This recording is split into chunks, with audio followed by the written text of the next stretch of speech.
Hola amigos y bienvenidos de nuevo a la Escuela Sabática de 3ABN. Estamos muy contentos de que se unan a nosotros. El pastor James Rafferty está aquí. Estamos estudiando el primer trimestre de 2025 y estamos en la lección número 7, que es aproximadamente a la mitad del trimestre. Nuestra lección de hoy es el problema del mal y el tema general del trimestral de la Escuela Sabática de este trimestre es el amor y la justicia de Dios. Si desea obtener su propia copia de la lección de la Escuela Sabática, puede hacerlo visitando 3abnsabbathschoolpanel.com, 3abnsabbathschoolpanel.com. No se vaya, volveremos enseguida.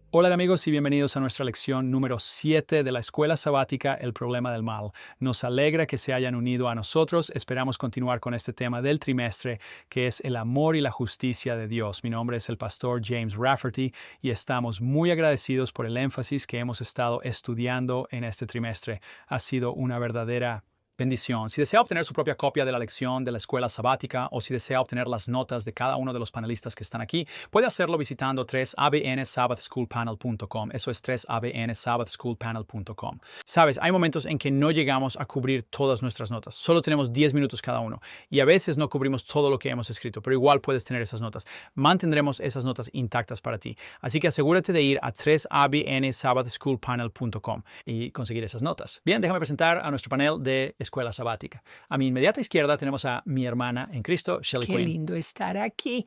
Tengo la lección del lunes y esa es que hay muchas cosas que no sabemos.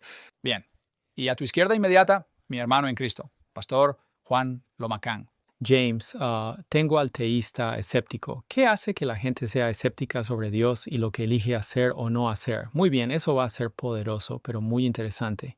Y a tu izquierda inmediata, mi hermano en Cristo, Pastor John Dinsey. Es una bendición estar aquí. Y tengo el miércoles la defensa del libre albedrío. De acuerdo, eso también va a ser importante.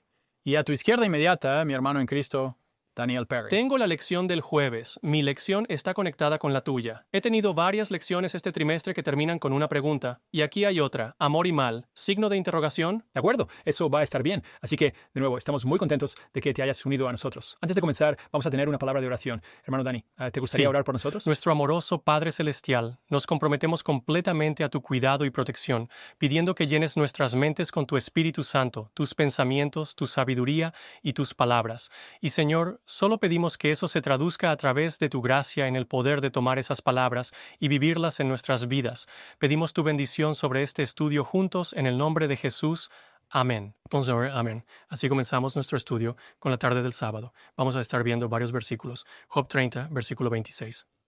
Mateo capítulo 27, versículo 46, me concentraré en eso. Job capítulo 38, versículos 1 al 12 y luego el Salmo 73, que es bueno, Génesis capítulo 2, versículos 16 y 17 y Apocalipsis capítulo 21, versículos 3 y 4. Nuestro texto de memoria se encuentra en Apocalipsis capítulo 21, versículo 4. Vamos a echarle un vistazo, ¿de acuerdo? Enjugará Dios toda lágrima de los ojos de ellos y ya no habrá más muerte, ni habrá más llanto, ni clamor, ni dolor, porque las primeras cosas ya pasaron.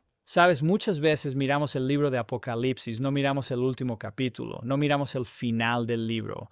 Al final del libro, el último capítulo de Apocalipsis, los dos últimos capítulos, Apocalipsis 21 y 22, son hermosos, son poderosos, nos están llevando de regreso al principio, a cómo era esta tierra antes del pecado y el sufrimiento en el capítulo 3 de Génesis. En Génesis 1 y 2 teníamos una tierra que era muy buena y en los capítulos 21 y 22 de Apocalipsis seremos restaurados a ese estado edénico. Perfección, no más dolor, no más sufrimiento, no más dolor de espalda que nos hace querer quejarnos. Así que quizás el mayor problema que enfrenta el cristianismo es el problema del mal. ¿Cómo reconciliamos el hecho de que Dios es perfectamente bueno y amoroso con el hecho del mal en este mundo? En términos más breves, si Dios es todo bueno y todopoderoso, el boletín trimestral dice, ¿por qué hay mal y tanto mal también? Signo de interrogación.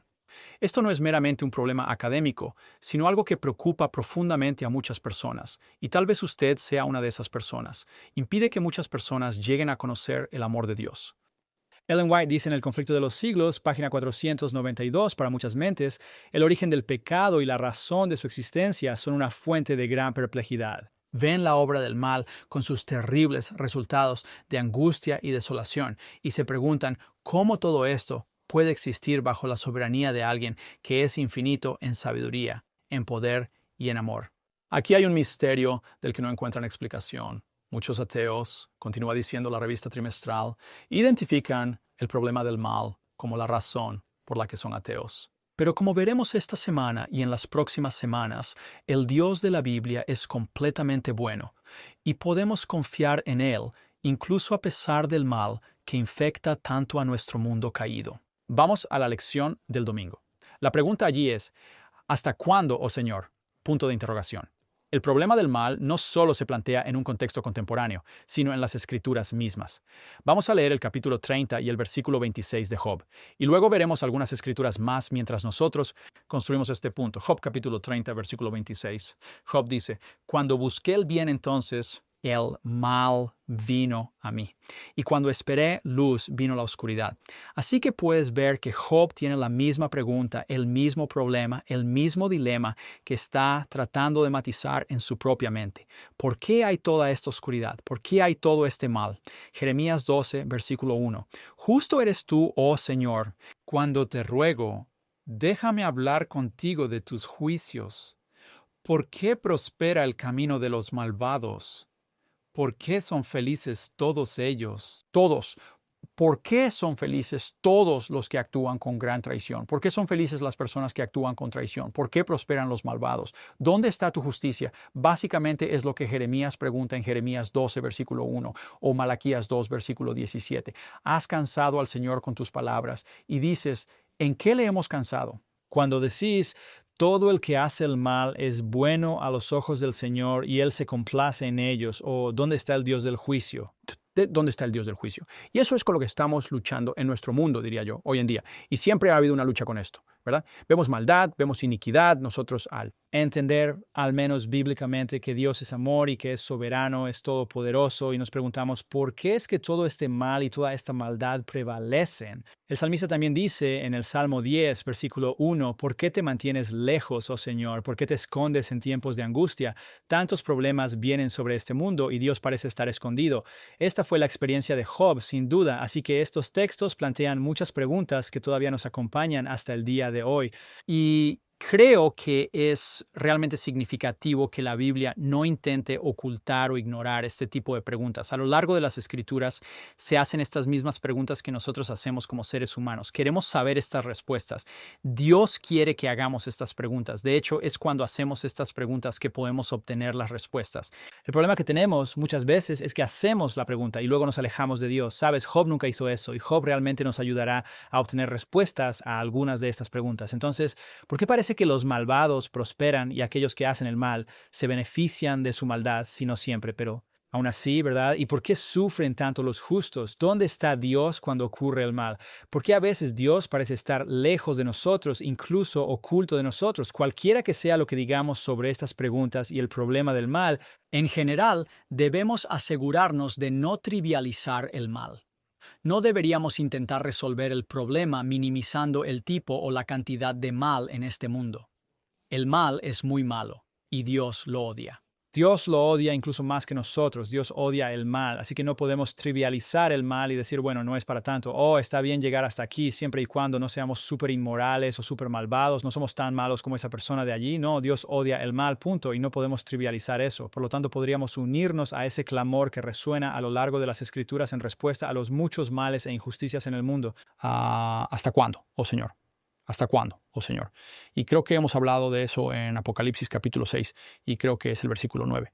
¿Hasta cuándo, oh Señor? No vas a juzgar, ¿verdad? Ahora, en Mateo capítulo 27, versículo 46, debemos tratar de entender las palabras de Jesús porque nos van a transmitir algo sobre el mal que ha tocado a Dios. De la manera más llamativa, Mateo capítulo 27 y versículo 46 dice aquí cerca de la hora novena, Jesús clamó a gran voz diciendo, Elí, Elí, lama sabactani, que significa, Dios mío, ¿por qué me has desamparado? Así que el Padre ha abandonado al Hijo, no siempre podemos resolver el problema del mal, no siempre podemos dar una explicación de por qué le pasan cosas malas a la gente buena o al menos a las personas que siguen a Dios, porque ninguno de nosotros es realmente bueno, ninguno de nosotros merece nada más que la muerte, pero aquellos que entregan sus vidas a Dios, ¿por qué sufren? ¿Por qué pasan por el mal? Cuando están tratando de servir a Dios y ser obedientes a Él, no siempre podemos responder a esa pregunta, pero aquí hay una respuesta que se nos da.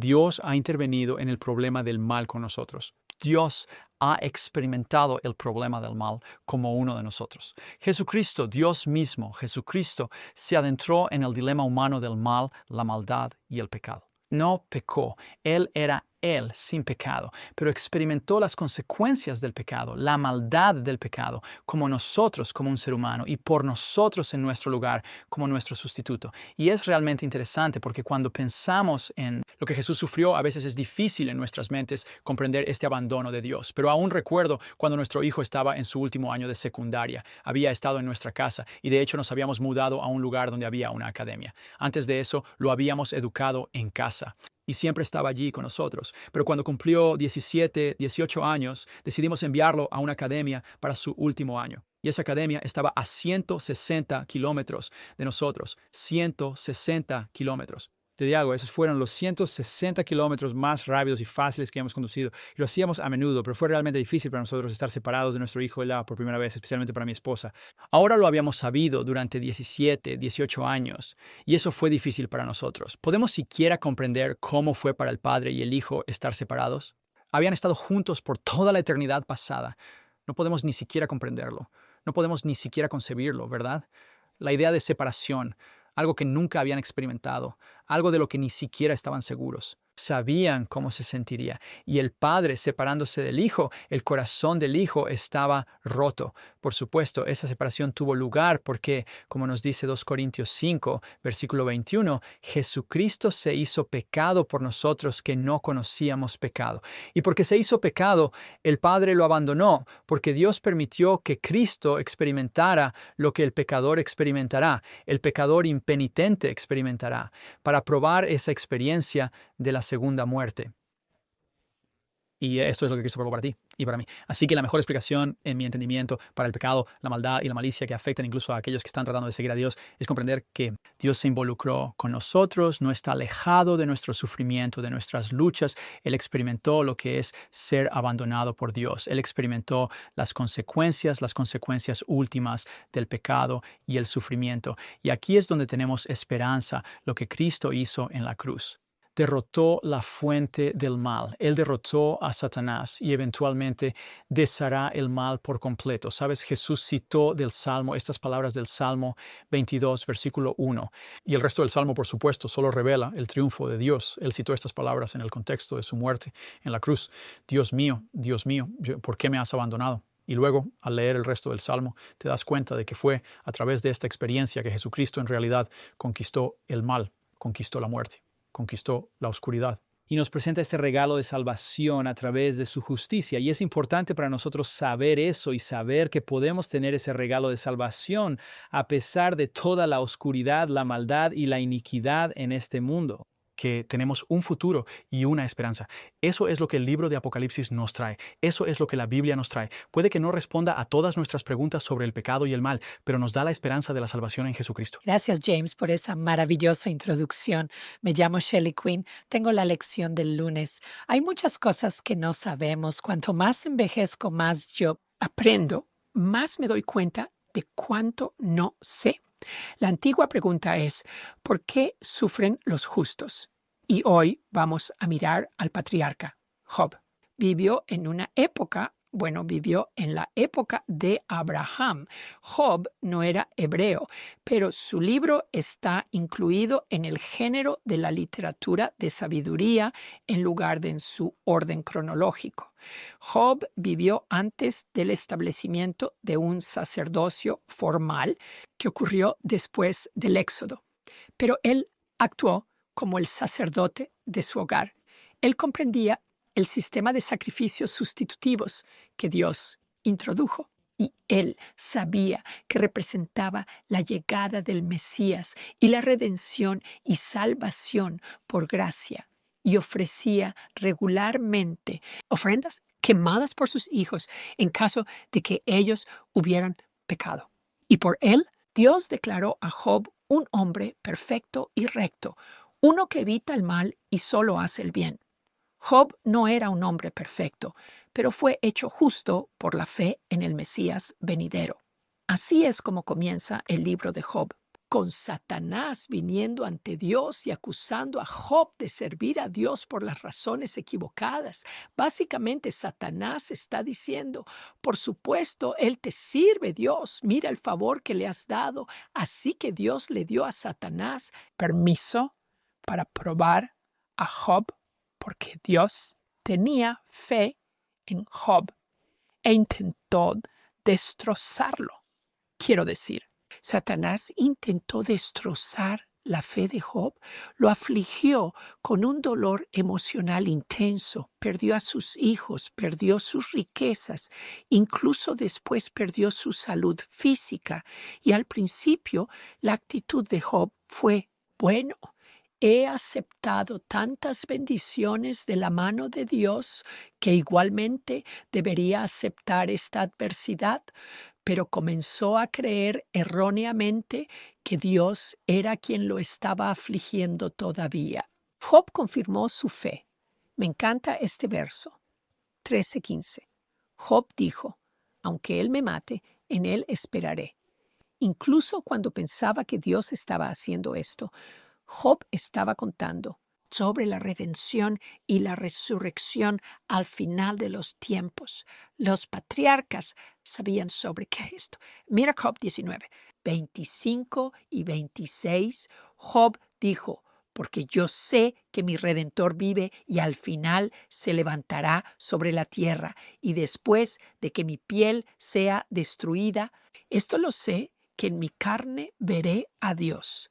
Ahora la lección comienza y voy a citar esto de la lección. El fin de la historia vendrá con el triunfo del amor sobre el mal, pero en la reparación, mientras tanto, quedan muchas preguntas inquietantes.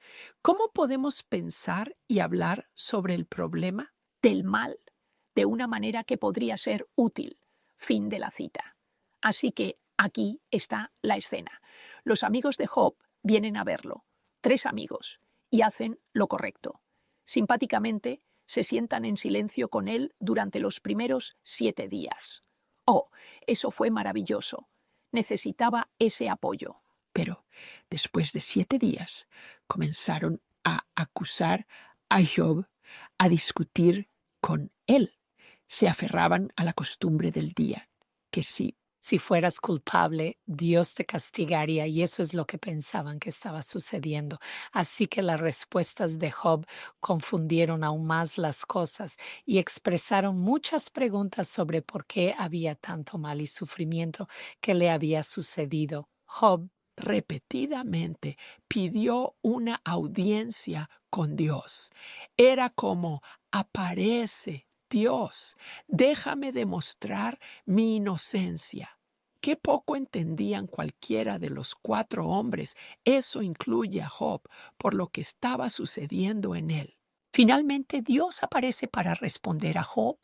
Vemos esto en 4 capítulos, 38, 39, 40 y 41. Interesante. En los 2 primeros capítulos de Job se identifica a Dios por su nombre de pacto, Yahvé. Ahora, en los capítulos 3 al 37 de Job, Dios se identifica solo como El Shaddai, el Todopoderoso. Esto indica que Job y sus amigos veían a Dios como alguien distante. Antes de Dios justificara a Job, tenía que llevarlo a un mejor entendimiento de quién era él como Yahweh, el que hace y guarda pactos. Así que cuestiona a Job, desafía su malentendido. Veamos Job 38. Vamos a ver los versículos 1 al 12. Job 38. Entonces el Señor respondió a Job desde el torbellino y dijo: ¿Quién es este que oscurece mi consejo con palabras sin conocimiento? Recuerdo haber orado una vez para que una mujer fuera sanada de su cáncer de pulmón. Y de repente, en mi mente, eso es lo que escuché. ¿Quién es este que oscurece el consejo? Porque estoy rezando las escrituras de sanación sobre ella. Y dejé de rezar. Y el Señor dijo: pregúntale si está fumando. Olía a humo, pero lo confesó. Antes de venir a mi reunión, se lavó el cabello, fumaba varios paquetes de cigarrillos al día. Y aún así quería que orara sobre ella las promesas de sanidad de Dios, pero en fin. Es interesante. ¿Quién es este que oscurece el consejo con palabras sin conocimiento? La versión en inglés contemporáneo lo traduce así: ¿por qué hablas tanto cuando sabes tan poco? Y luego Dios dice: ahora prepárate como un hombre, yo te haré preguntas y tú me responderás. ¿Dónde estabas cuando puse los cimientos de la tierra? Dime si tienes entendimiento. ¿Quién determinó sus medidas?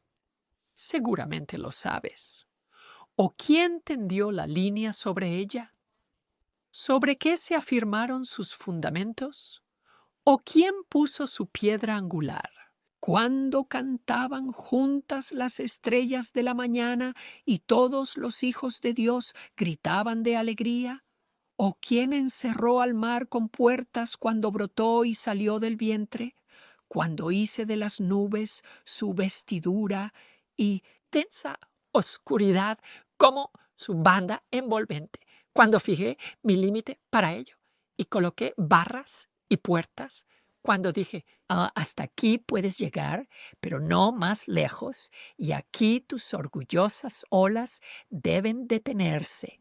Has mandado la mañana desde que comenzaron tus días y has hecho que el amanecer conozca su lugar.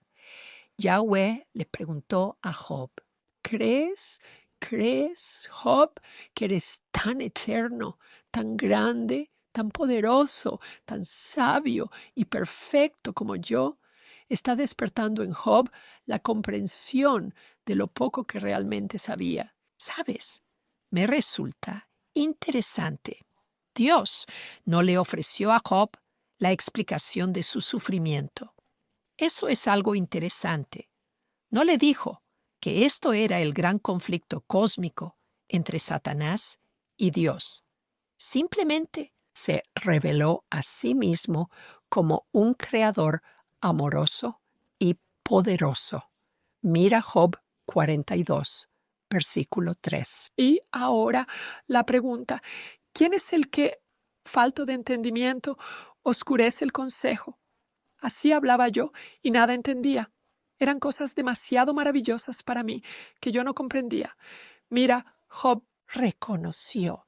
Y también necesitamos reconocer cuántas cosas no sabemos. Se dio cuenta de lo presuntuoso que había sido. Se lleva la mano a la boca, sabiendo que está muy lejos de estar en silencio y confiar en Dios. Permíteme darte esta cita. Al igual que Job, nosotros también deberíamos reconocer humildemente que hay muchas cosas que suceden en el mundo y detrás de escena de las que no sabemos nada. El hecho de que quizás no sepamos cuáles son las respuestas a nuestras preguntas no significa que no haya buenas respuestas o que un día todo no se irá a resolver. Hasta entonces necesitamos confiar en la bondad de Dios, que nos ha sido revelada de tantas maneras. Amén. Amén. El libro de Job es probablemente uno de los primeros libros escritos para tratar de explicar el pecado y el sufrimiento. Vamos a hacer una pausa para un momento de misión, así que no se vayan. Volveremos en un momento. Hola, soy Greg Morricone. Estoy muy contento de que te hayas unido a mí para el momento misionero de 3ABN. Hoy quiero contarte sobre una señora que dice que un programa musical infantil en 3ABN cambió su vida para siempre. Su nombre es Arlena y de niña su familia asistía a una iglesia congregacional todos los domingos. Su parte favorita del servicio era la música. Le encantaba escuchar a todos cantar al mismo tiempo porque es cuando sentía más cerca a Dios. Se casó en la universidad y se mudaron a un condado agrícola en California.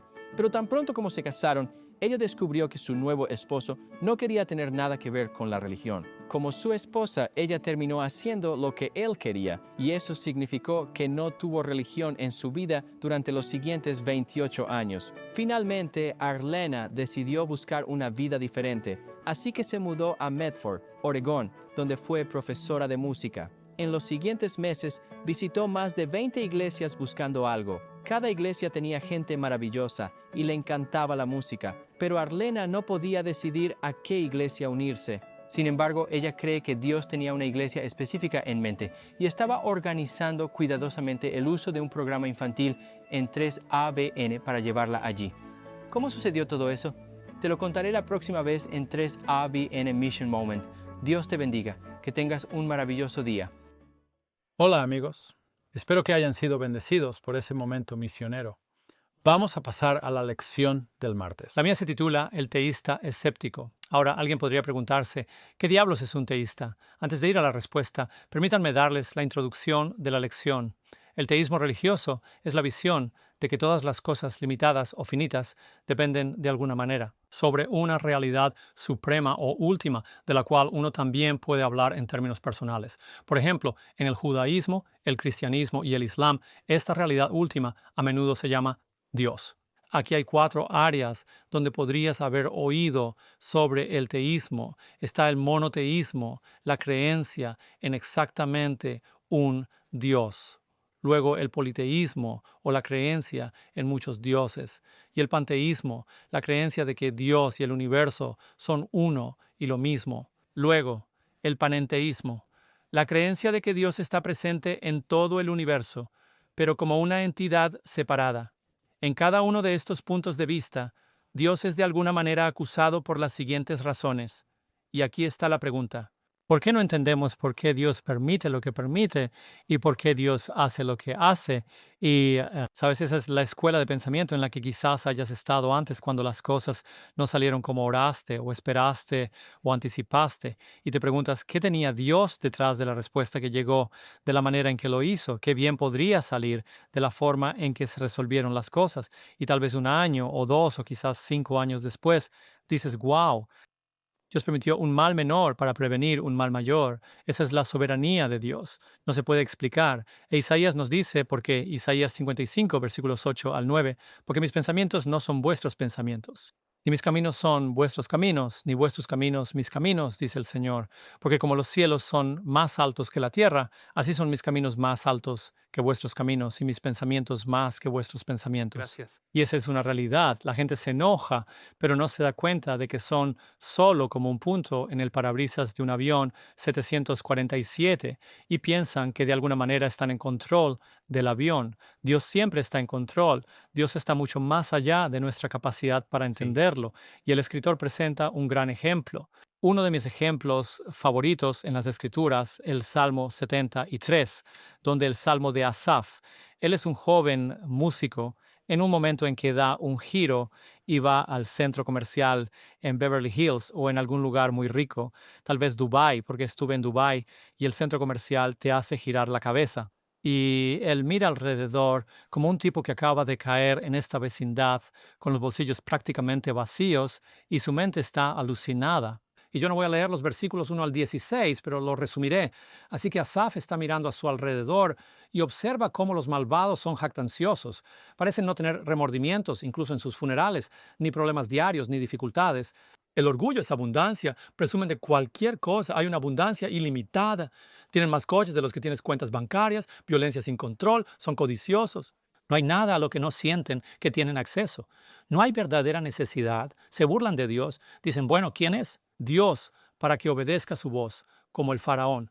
Hablan contra la justicia. Tienen influencia mundana. Todo el mundo escucha su voz. Vaya, acaba de decir que incluso el presidente escuchó. Nunca lucha contra la sed. lo que significa que pueden tener lo que quieren. Se burlan de Dios.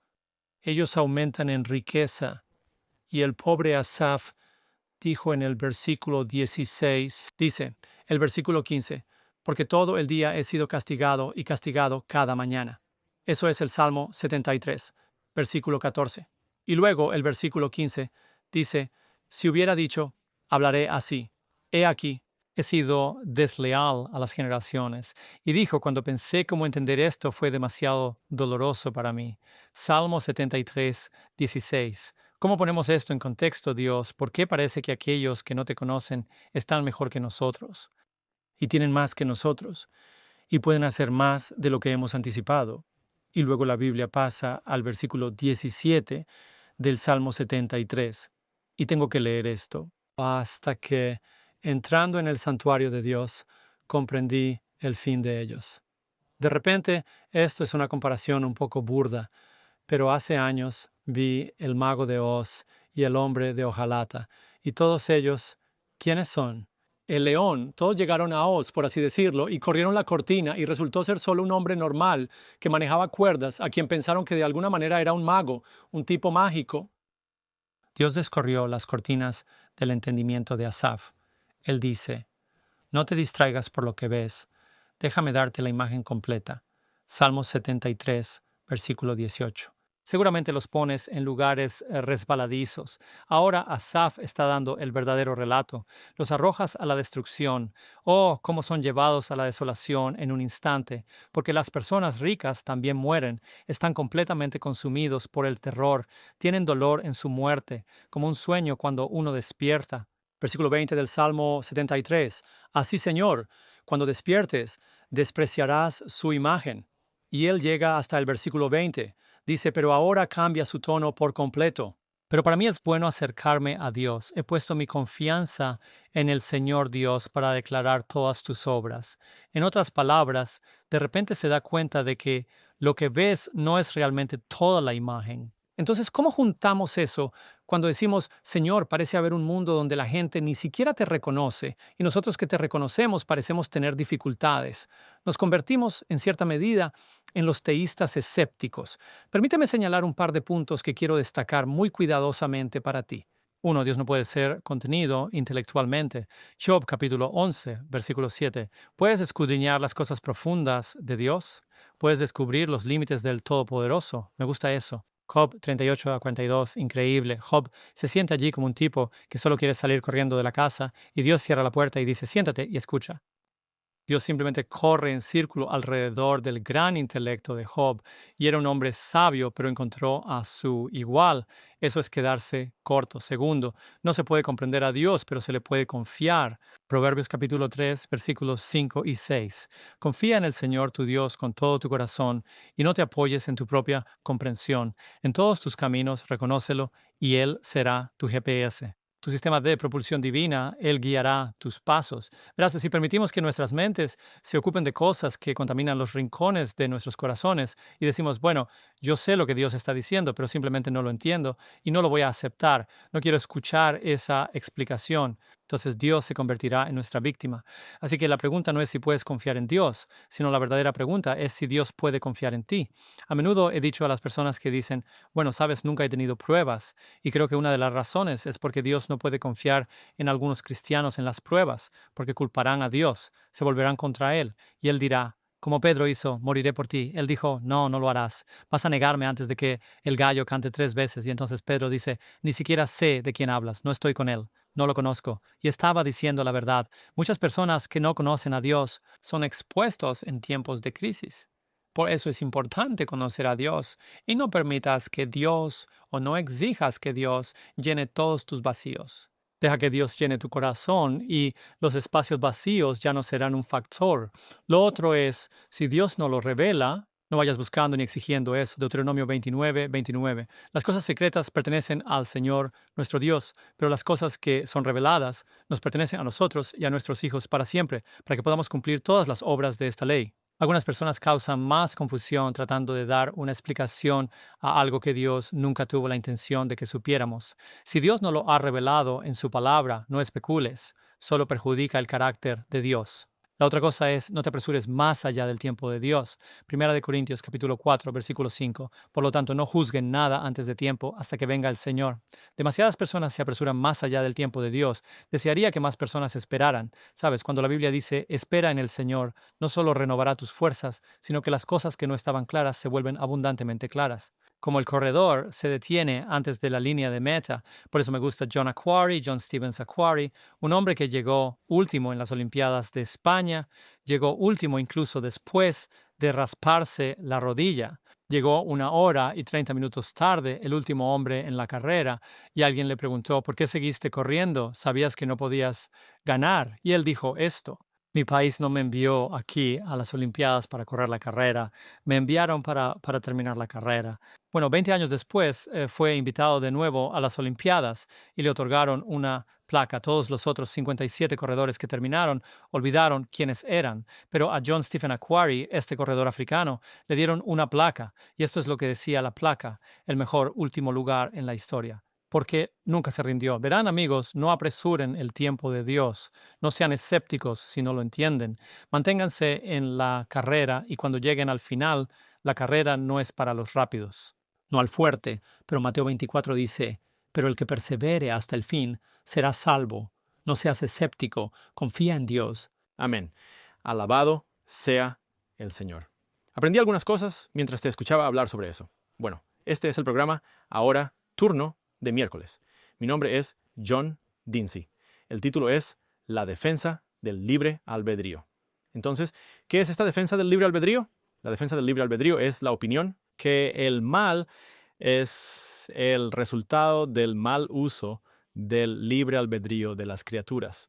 Dios entonces no tiene la culpa del mal, porque el mal es el resultado de que las criaturas mal utilizan el libre albedrío que Dios nos ha dado por buenas razones. Así que, ¿tienes libre albedrío? Sí, este es uno de los mayores regalos que Dios ha dado a los seres humanos, a la raza humana, para elegir. Puedes elegir comer una pera, o puedes elegir comer un melocotón.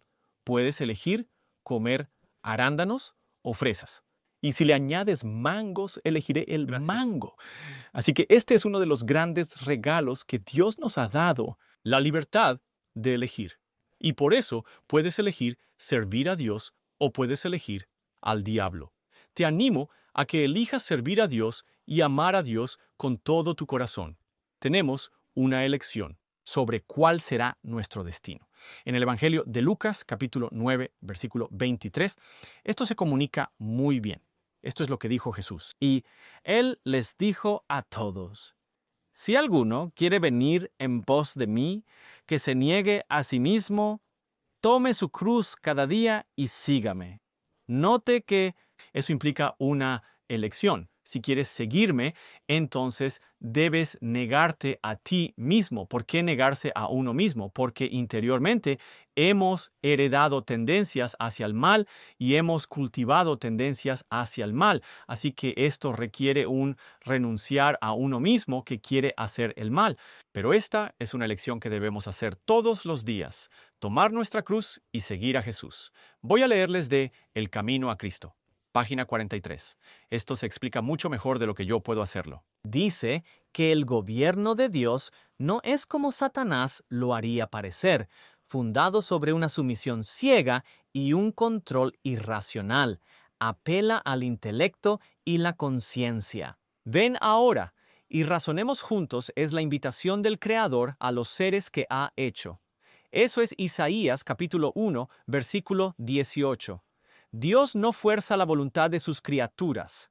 Él no puede aceptar un homenaje que no se da de manera voluntaria e inteligente. Una mera sumisión forzada impediría todo desarrollo real de la mente. O personaje. Haría del hombre un mero autómata. Esa es una palabra antigua para robot. Solo te convertiría en un robot. Si Dios te quitara el libre albedrío, y dice aquí que tal no es el propósito del Creador, Él desea que el hombre y la mujer, la obra culminante de su poder creativo, alcancen el más alto desarrollo posible. Nos pone delante la altura de la bendición a la que desea llevarnos a través de su gracia. Nos invita a entregarnos a Él. Es una invitación para que Él pueda obrar su voluntad en nosotros. Nos queda elegir si seremos liberados de la esclavitud del pecado para compartir la gloriosa libertad de los hijos de Dios. Libertad de elección. Qué cosa maravillosa es cuando suena el despertador por la mañana. Tienes la opción de seguir durmiendo o apagar la alarma y sigue tu camino para hacer las actividades del día. Puedes apagarlo y volver a dormir. Y si eres como una de esas personas, tienes otra alarma para darte otra oportunidad de levantarte. Eso es lo que muchas personas hacen. Tienes opciones todos los días. Eliges cosas y cada día eliges cosas que te harán bien o te harán daño. Y la suma de estas cosas va a revelar quién eres realmente. Génesis capítulo 2, versículos 16 y 17. 17 primero. Entendiendo que Dios le dio a la raza humana la libertad de elección. Leamos Génesis capítulo 2, versículos 16 y 17, y el Señor, Dios, mandó al hombre diciendo, de todo árbol del huerto puedes comer libremente. Tú tienes la opción de comer del fruto que quieras, pero del árbol del conocimiento del bien y del mal no comerás, porque el día que comas de él, ciertamente morirás. Las opciones eran obedecer a Dios y disfrutar de todos los árboles del huerto. Y ahora mismo hay más de 100,000 tipos de frutas. No las he probado todas. Algún día, si Dios quiere, lo haré. Pero estoy seguro de que Dios tiene más frutas, que por supuesto después de que el pecado entró, algunas de estas frutas no están disponibles para nosotros, pero hay frutas maravillosas para que disfrutemos. Así que está claro desde el principio, allí en el libro de Génesis, que Dios nos ha dado la libertad de elegir, el libre albedrío. Libre albedrío. Y es por esto que deberíamos alegrarnos y agradecer a Dios, porque no somos robots. No somos robots que Dios dice, no matarás. Oh, no, puedo matar porque soy un robot. No eres un robot. Puedes elegir vivir libremente y dejar que otros vivan libremente, tomar sus propias decisiones. Estoy leyendo para ti. Ahora, desde la lección, dice, ¿por qué mandarlos a menos que tuvieran libre albedrío desde el principio? Adán y Eva comieron el fruto prohibido y desde entonces nuestro planeta se ha llenado de maldad. En el capítulo 4 de Génesis, el capítulo siguiente, después de la narrativa de la caída, se ven las terribles consecuencias del pecado en el asesinato de Abel por su hermano. La narrativa de la caída muestra cómo el mal uso del libre albedrío de Adán y Eva trajo el pecado y el mal a la historia de este planeta. Y por eso tenemos el mundo en la condición presente. Nuestro representante, Adán, eligió pecar. Pero hay un segundo Adán, Jesucristo, que ahora nos da la opción de escapar de la corrupción en este mundo y tener vida eterna. Y Él simplemente va a hacer todas las cosas. Alabemos al Señor por eso. Vamos a Deuteronomio capítulo 7 y tenemos los versículos 12 y 13 para leer sobre este tema. Dice, por haber oído estos decretos, haberlos guardado y puesto por obra, Jehová tu Dios guardará contigo el pacto y la misericordia que juró a tus padres. Te amará, te bendecirá y te multiplicará.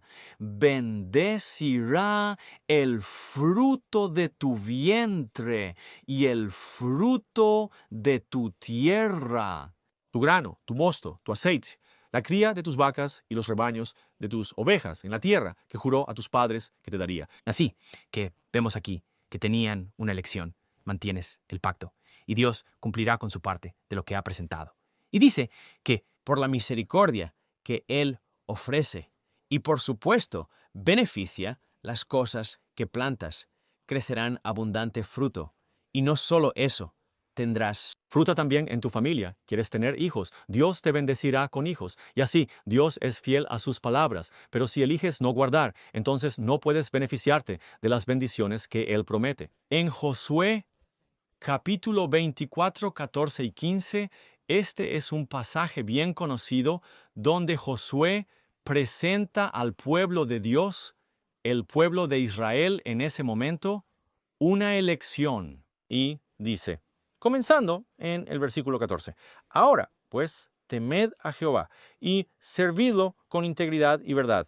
Quitad de en medio de vosotros los dioses a los cuales sirvieron vuestros padres al otro lado del río y en Egipto, y servid a Jehová. Y noten que ellos estaban sirviendo a estos dioses falsos al otro lado del río y en Egipto, pero se les da la opción. Alejen a estos dioses, guarden estos dioses y teman al Señor y sirvan con sinceridad. Ahora versículo 15. Si mal os parece servir a Jehová, escogeos hoy a quién sirváis. Él dice, elijan. Si a los dioses a quienes sirvieron vuestros padres cuando estuvieron al otro lado del río, o a los dioses de los amorreos en cuya tierra habitáis. Pero yo y mi casa serviremos a Jehová. Pero noten que Josué sabe lo que es bueno y dice, pero yo y mi casa serviremos a Jehová. Entonces, ¿qué elegirás? Hay un gran beneficio en servir al Señor, pero Dios no quiere que lo sirvas por los beneficios que te está pidiendo. Aprende a amarlo, elige amarlo, y al amarlo, amarás obedecer sus mandamientos porque tú te beneficias y los que te rodean también se benefician. Amén. Excelentes lecciones hasta ahora que tratan sobre el amor y la justicia de Dios. Soy Daniel Perrin y tengo la lección del jueves, amor y mal. La pregunta es esta: ¿es realmente posible? ¿Es posible que el amor y el mal coexistan? Alguien ha escuchado las presentaciones hasta ahora, los mensajes, y estás pensando para ti mismo, vamos, ¿es realmente un acto de amor de Dios permitir el mal junto con todos los resultados, la rebelión y la muerte y la guerra y las atrocidades y el engaño? ¿Es eso realmente? ¿Cómo puedes decir que eso es amoroso para Dios? ¿Para que Dios permita eso? ¿Cómo podría ser eso amoroso? Lo que suelo hacer con preguntas como estas es mirarlas desde la perspectiva de un padre, y cuando hago esto, la pregunta deja de ser teórica para volverse práctica. ¿Es posible ser verdaderamente amoroso y permitir que tus hijos se rebelen?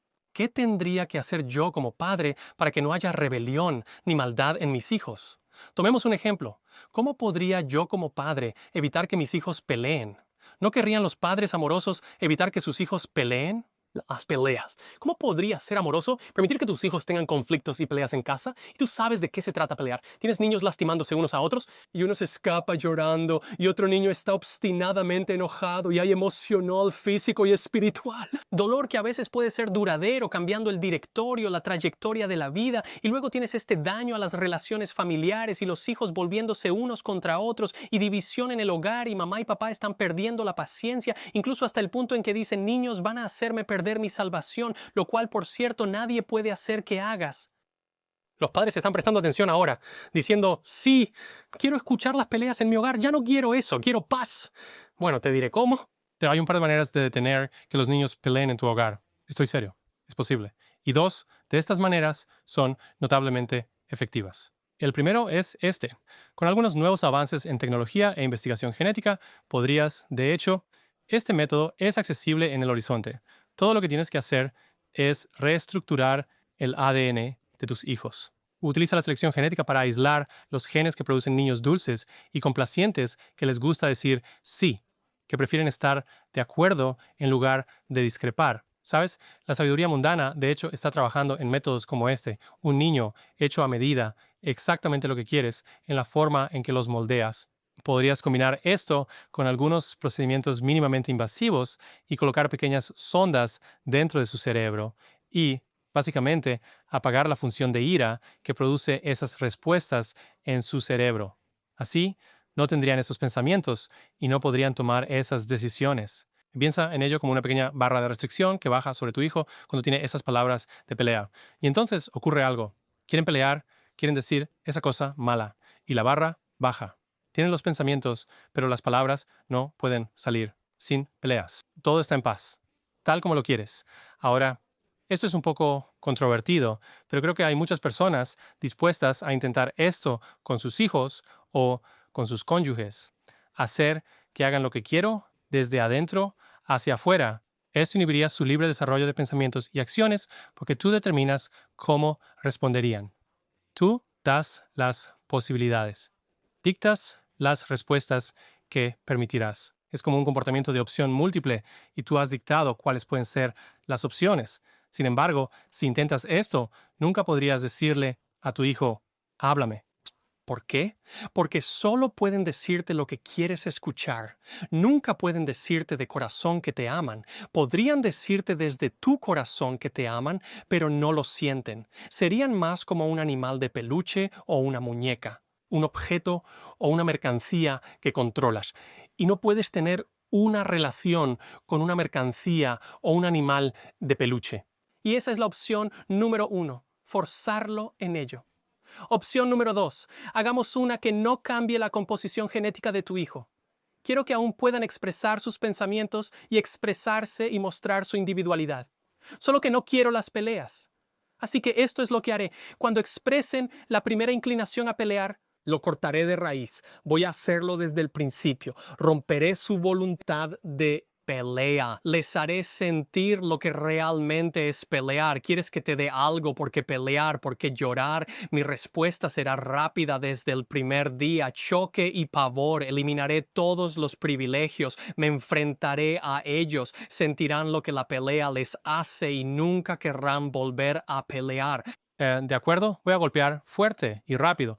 Ahora todavía van a tener el poder de elección. Podrían pelear si quieren. Todavía tienen libertad de expresión, pero no van a tener la voluntad de pelear, no mientras estén en mi casa bajo mis reglas. ¿Por qué? Están aterrorizados, me odian. Imagina cómo funcionaría eso en el cielo.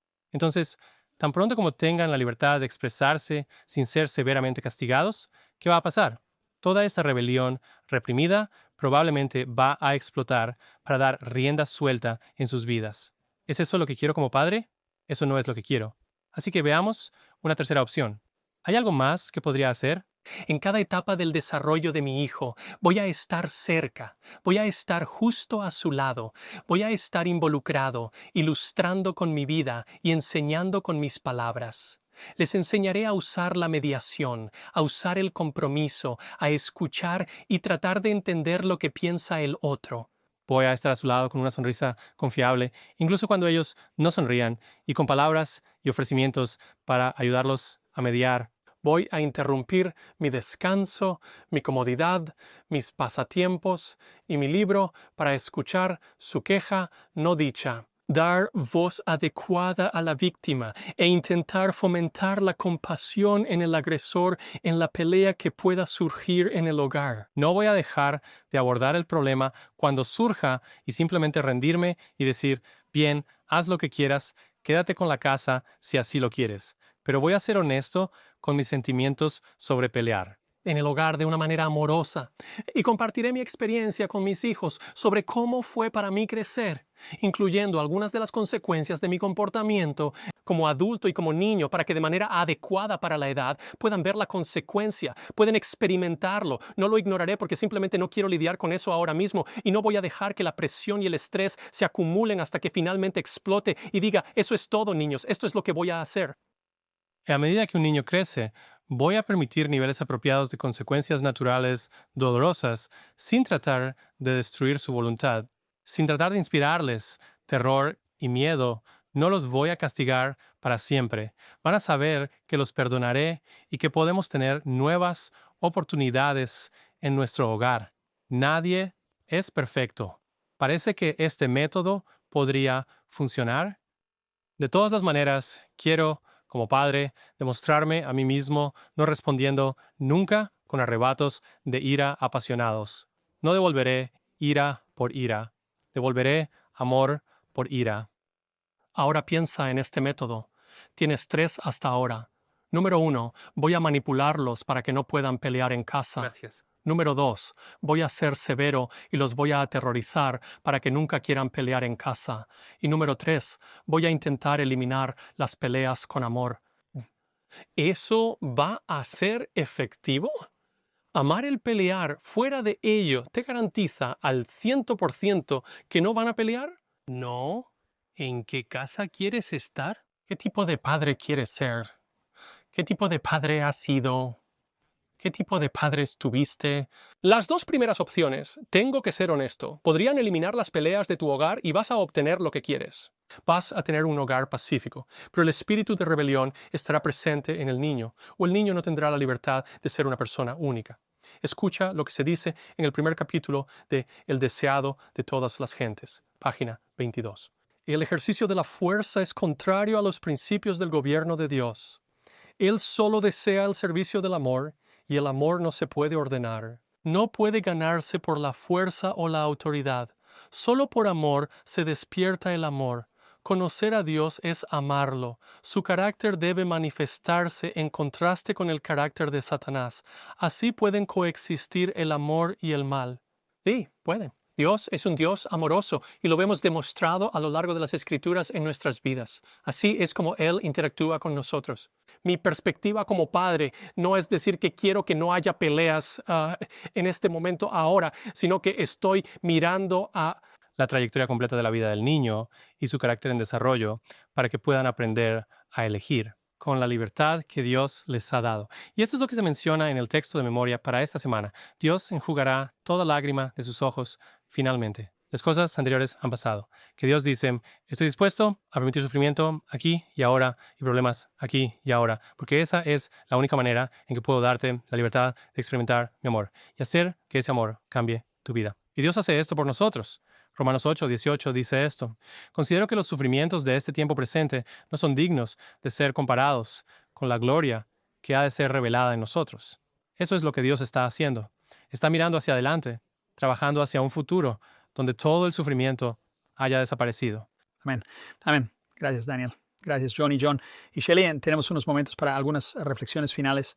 Comenzaremos contigo. Solo un pensamiento rápido. Los caminos de Dios son más altos que los nuestros. Él es el Dios que conoce el fin desde el principio. Hay tanto que no sabemos, así que sigue el consejo de Proverbios 3, 5 y 6.